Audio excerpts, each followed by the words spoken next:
toute cette partie du cours n'a pas été enregistrée, je m'en excuse. C'est pas grave, vous l'avez entendu. Pour les autres, c'est pas grave. Ensuite, dernier point avant d'attaquer, la para Adouma. Ce Shabbat, c'est Shabbat para. Shabbat para, c'est quoi? Eh bien, comme vous le savez, on va devoir faire le sacrifice de Pessah, l'agneau qui s'appelle Pascal, vous le connaissez tous, le Korban Pessah. Eh bien, le Korban Pessah, il fallait être pur pour le sacrifier, comme tout sacrifice. Sauf que là, c'est un sacrifice qui allait être commun. D'habitude, c'est les Kohanim qui s'occupent des sacrifices, ce ne sont pas le commun des mortels, le commun du peuple. Eh bien là, chacun va devoir faire le Korban Pessah. Donc on faisait une purification générale avec la paradouma. Et pour ça, on a l'habitude de lire le texte qui est relatif à la vache rousse, la paradouma, durant ce Shabbat-là, qui est le Shabbat juste avant Rosh Chodesh Nissan, qui va être ensuite le moment où on va commencer à purifier tout le monde. Alors on va s'arrêter sur un point de la paracha qui nous dit comme ça. Kol chacham lev yaviu veyasu. La paracha nous dit que tout celui qui est chacham lev, on va dire intelligent, qui a du savoir-faire, yaviu, qu'il vienne, que tous ceux qu'ils viennent, veyasu et qu'ils fassent. Et chachamim s'interroge, pourquoi on dit qu'ils viennent et qu'ils fassent? Qu'ils fassent? C'est-à-dire quoi qu'ils viennent et qu'ils fassent? On a l'impression d'un élan. De là, les chachamim nous disent des choses incroyables. On a le Adrasha Ve'ayun, qui vient du Rav Aaron Levin, qui est un Rav qui a vécu la Shoah et qui est malheureusement décédé à la Shoah. Il nous dit une chose. Il nous parle de la Zrizout. La Zrizout, c'est quoi? C'est l'empressement quand on veut faire une mitzvah. Il y a deux manières de faire la mitzvah. On peut ne pas la faire du tout, mais si on décide de la faire, on peut la faire en traînant la patte, comme on dit. On peut la faire au contraire avec un engouement. Eh bien, le Rav Aaron Levin nous dit une chose. Pourquoi Yavi ou Veyasu? Pourquoi il fallait aller faire? Pourquoi il fallait se dépêcher pour faire? Parce que lorsqu'on décide de faire une mitzvah, le Yetzirah est prévenu. Il reçoit une alerte sur son téléphone. Il reçoit une notification. Attention, il y a une mitzvah qui va être faite. À toi de jouer pour l'empêcher. Et bien, plus on attend, et plus il y a de chances qu'il y ait des embûches sur notre chemin qui nous empêchent de faire cette mitzvah. De là, on a le Pardes Yosef, un autre Rav de la même époque, qui dit que l'homme le plus intelligent, lorsqu'il veut faire une mitzvah, c'est de mettre le moins d'ingéniosité possible dans son programme de mitzvah. C'est de le faire le plus vite possible. L'idée, c'est que chaque moment qu'on attend, c'est laisser une possibilité au Yetzirah de nous empêcher de faire la mitzvah. On a un proverbe en hébreu qui dit « Zrizut ichatzi atzlacha ». L'empressement, c'est la moitié de la réussite. Effectivement, combien de fois on a des projets? Combien de fois on veut faire des choses? Et on réfléchit, puis on commence à s'enraciner un petit peu, puis finalement, on se déchauffe, on se refroidit, et on ne fait rien du tout. Combien c'est plus vrai? C'est plus vrai dans tout ce qui concerne la Torah, puisqu'il y a une personne qui s'appelle le Yetzirah, dont le travail est de nous refroidir. Et c'est pour ça qu'il faut faire les choses avec engouement. On a un livre qui s'appelle le Messilat Yesharim. Je ne sais pas si vous en avez déjà entendu parler. Le Messilat Yesharim, il a été écrit au XVIIIe siècle, ou au XVIIe siècle, j'ai oublié, par le Ramchal, Rav Moshe Luzzatto, Moshe Chaim Luzzatto, c'est un Rav qui était profondément ancré dans la Kabbalah. Si vous regardez ces livres, aujourd'hui ces livres ont été traduits, donc ils sont un petit peu connus, Derech Hashem, etc. C'est un livre qui est très difficile de comprendre parce que c'est que de la Kabbalah. Sauf qu'il y a un livre qu'il a décidé d'écrire pour tout le monde. Un livre simple. Et d'après tous ces fervents Talmidim, il a caché les plus grands secrets de Kabbalah dedans. C'est le Messilat Yesharim. C'est quoi le Messilat Yesharim? Il est parti d'un constat. Il a dit, on a besoin d'avoir des techniques d'évolution. C'est bien beau de nous dire qu'il faut être ci, il faut être ça, mais comme on l'a expliqué au début du cours, la Torah, c'est pas une science volatile, c'est pas du flou, c'est précis. Et il y a des techniques pour y arriver, des techniques qui sont données par nos Chachamim. Et il s'est appuyé sur une Gemara et il a donné toutes les étapes qu'il fallait pour réussir de passer d'un juif simple à rien de moins qu'un prophète. Si on suit son livre, on doit être capable de devenir un prophète. Et il donne toutes ces étapes. Alors, évidemment, c'est compliqué, ça demande de l'investissement. Et dans chaque étape, il y a un trait de caractère à travailler. Et il parle beaucoup, dans l'un de ses chapitres, de la zrizout. La zrizout, c'est l'engouement, comme on est en train de parler depuis tout à l'heure. Il nous dit quelque chose. Il nous dit qu'il faut savoir que la nature profonde de l'homme, c'est de ne rien faire. D'où on apprend ça? De son nom. Adam, il vient de Adama, il vient de la terre. La terre, c'est la pesanteur, c'est la gravité. Donc, de manière naturelle, il est très difficile pour nous d'agir, de changer les choses, d'avancer. C'est quelque chose qui est contre nature. Même si c'est vrai qu'on est aussi fait de feu, mais la base des bases, c'est l'Adama, c'est la terre. Tu es né de la terre, tu retourneras à la terre. La terre, c'est ce qui est la base de notre corps. Et donc il dit, de base, il faut savoir que le travail à faire pour être zariz, pour être empressé, pour être dynamique dans son action de Torah, c'est un travail qui est immensément difficile. Pas croire que c'est facile. Il nous ramène Michelet. Michelet, c'est un livre qui est écrit par Shlomo Ameler. Shlomo, le plus sage des hommes. Combien il faut lire ce livre avec attention.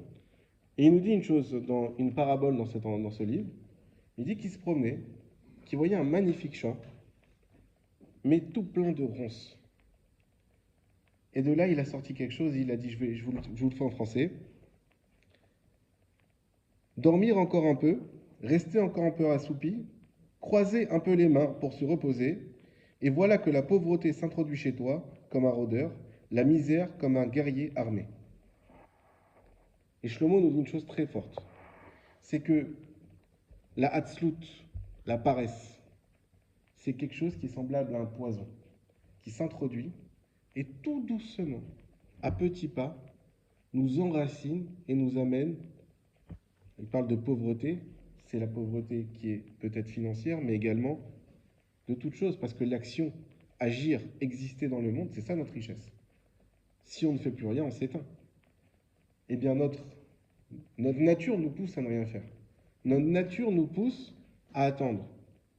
Sauf que petit à petit, ce beau champ commence à se remplir de ronces, sans même qu'on s'en rende compte et qu'on s'y habitue finalement petit à petit. On voit combien il y a des gens, des fois, dans les maisons, ils laissent les choses un peu, ils rangent pas trop, non pas qu'ils sont, Dieu préserve, des gens qui sont pas propres, des choses comme ça, ils font toujours très attention. Mais des fois, on est très occupé, des fois, on est très pris au travail, des fois, ci et ça, et on s'en rend pas compte. Et un jour, il y a quelqu'un qui rentre, un membre de la famille, qui dit, franchement, t'exagères. Regarde, c'est quoi ce sol? C'est quoi cette armoire? Je te le dis, t'es ma soeur, je peux te le dire. T'es mon frère, je peux te le dire. Mais c'est pas normal. C'est pas une maison normale. Et là, il nous ouvre les yeux. Mais sauf que toi, tu vis tous les jours là-dedans, tu te rends pas compte. C'est pareil avec l'éducation. Des fois, l'éducation, on se dit, bon, ça va, surtout avec les horaires des écoles israéliennes, combien c'est difficile. On se dit, bon, on a des choses importantes à faire.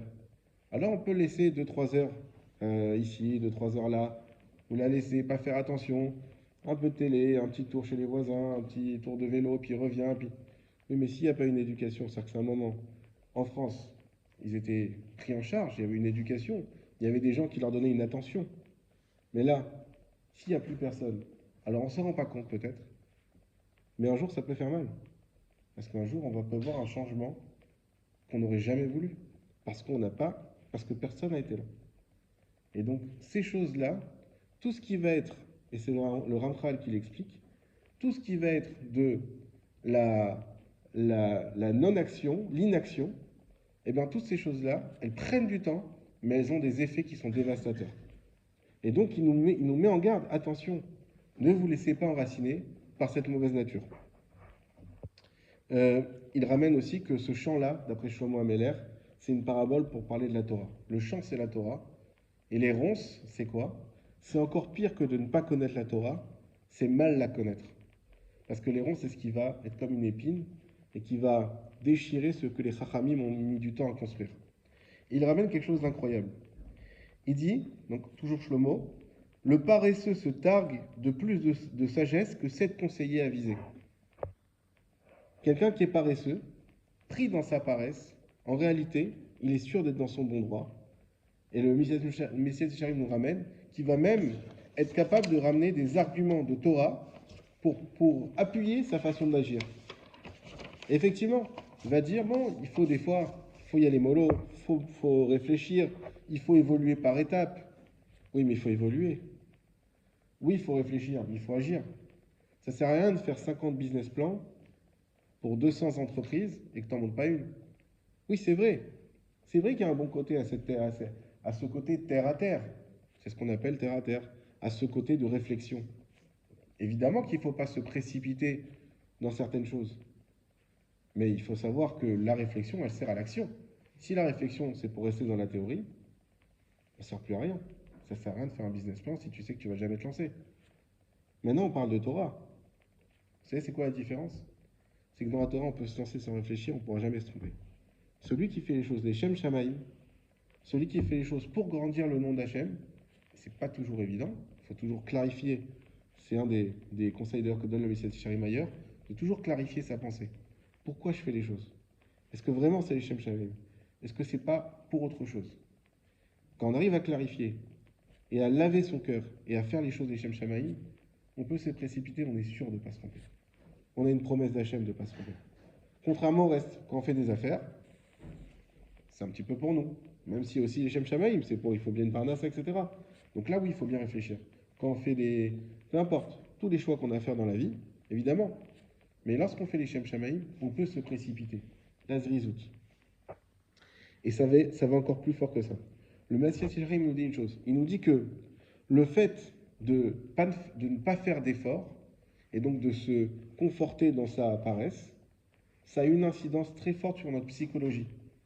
C'est que ça va complètement nous démotiver.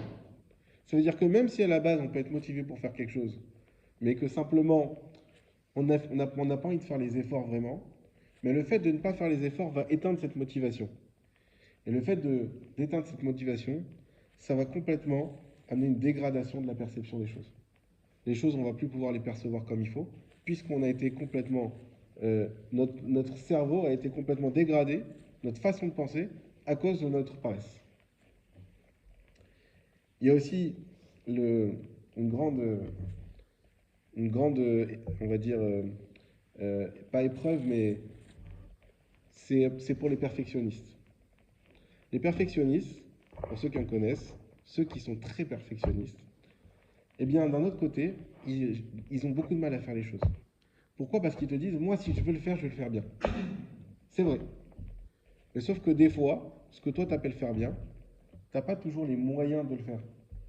Par exemple, tu n'as pas le temps de le faire. Par exemple, tu veux faire un shiur Torah. Tu veux organiser. Dis-moi si j'organise, ça va être génial, dans une salle magnifique, avec une séouda de fou, avec... ok, mais tu vas le faire quand, ça? Ah oui, non, j'ai pas le temps. Soit je fais bien, soit je fais rien.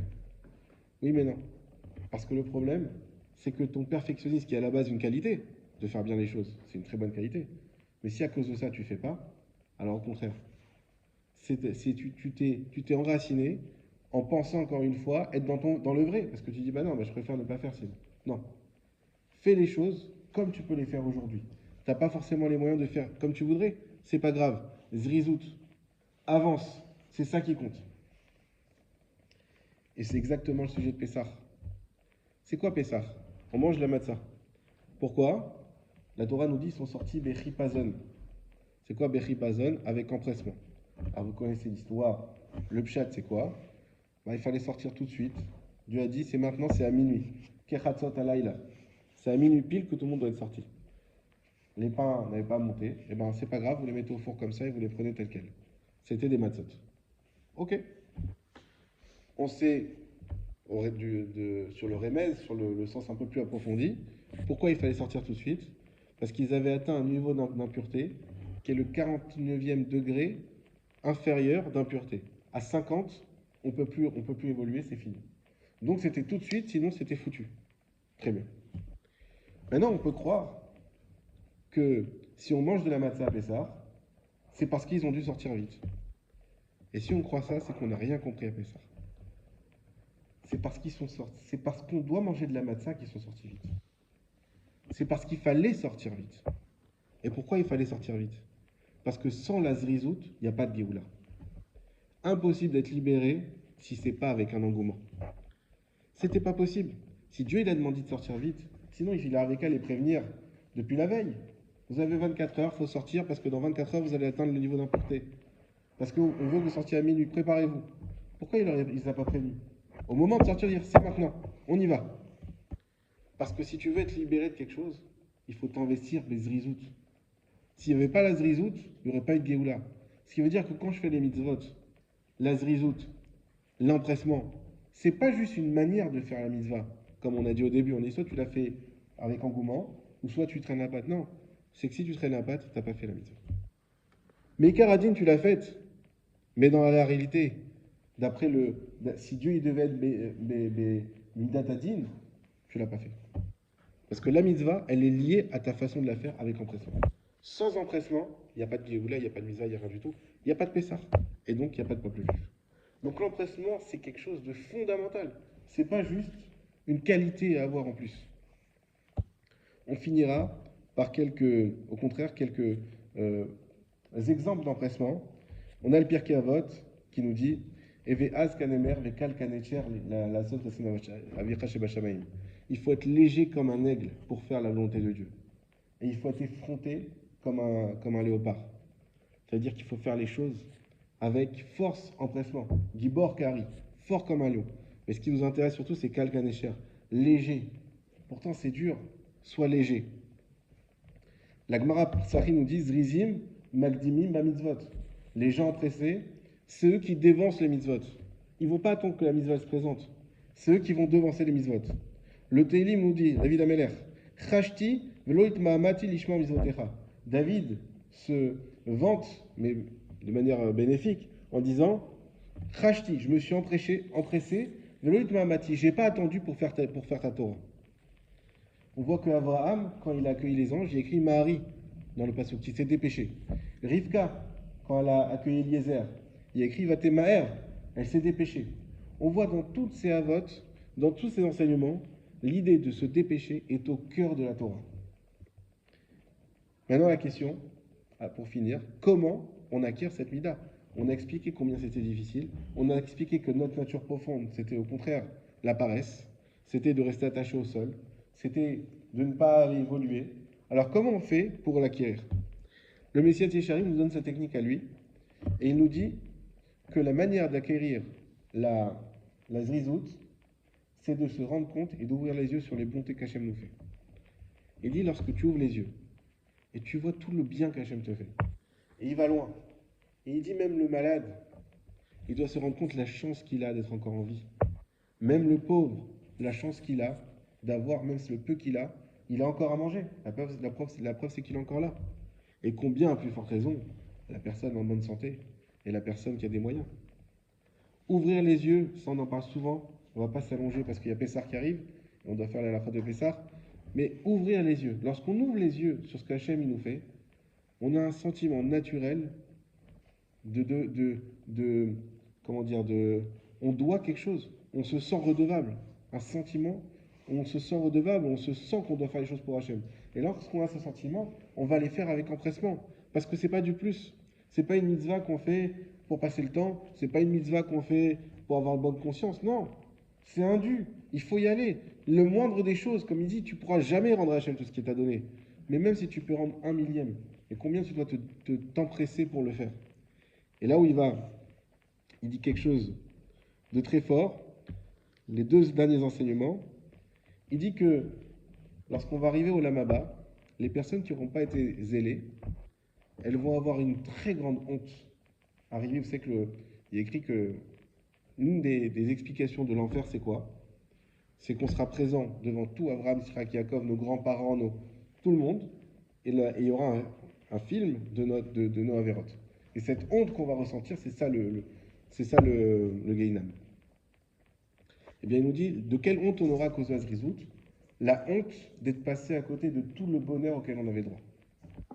Parce que la Zrizout, ça amène le bonheur. Et bien cette honte, parce que j'ai dit, regarde tout le bonheur que j'avais prévu pour toi, et parce que tu as été fainéant, et bien tu n'as pas eu la chance de profiter de ce bonheur. La honte qu'on va avoir de ce cadeau qu'Hachem nous a fait, qu'on n'a pas pu utiliser, ça c'est la punition de ceux qui n'ont pas été zaris. Incroyable. Enfin, il nous dit une chose. Il nous dit même les gens, il faut savoir, même quand on est fainéant, le fait de se forcer dans les gestes à s'actionner, eh bien, ça va changer l'intérieur de la personne. Et donc, en se forçant, même si en réalité on ne l'est pas vraiment, ça va enflammer la personne de l'intérieur et ça va lui permettre d'être zaris. Il répond à une dernière chose. Et la fatigue dans tout ça. Il fait une promesse. Tout celui qui est zaris ne se fatiguera pas. La zrizout est en fait non seulement un, un moteur, mais c'est également une énergie. C'est une énergie qu'on peut appeler renouvelable aujourd'hui. C'est-à-dire qu'elle se renouvelle d'elle-même. Et la zrizout par elle-même, elle va renouveler l'engouement. Et c'est quelque chose qui donne une force terrible. Et on voit des fois des personnes, quand on nous raconte ceux qui ont fondé l'État d'Israël, qu'on nous raconte ceux qui ont fondé des yeshivot, quand on nous raconte ça, on dit mais comment une personne, elle peut faire quelque chose? On raconte des histoires, celui qui a fondé l'hôpital de Laniado, il a perdu 12 enfants, et sa femme dans la Shoah, il est revenu, je ne sais pas quel âge il avait, il s'est remarié, et il a fondé un hôpital et un quartier et une chassidoute. Mais d'où ils ont cette force? Il faut savoir que l'Azrizout, l'empressement, lorsqu'il est dirigé vers Hachem, il est relié vers l'infini. Et cette puissance infinie, elle nous permet de ne jamais nous fatiguer. Hazak ou Baruch.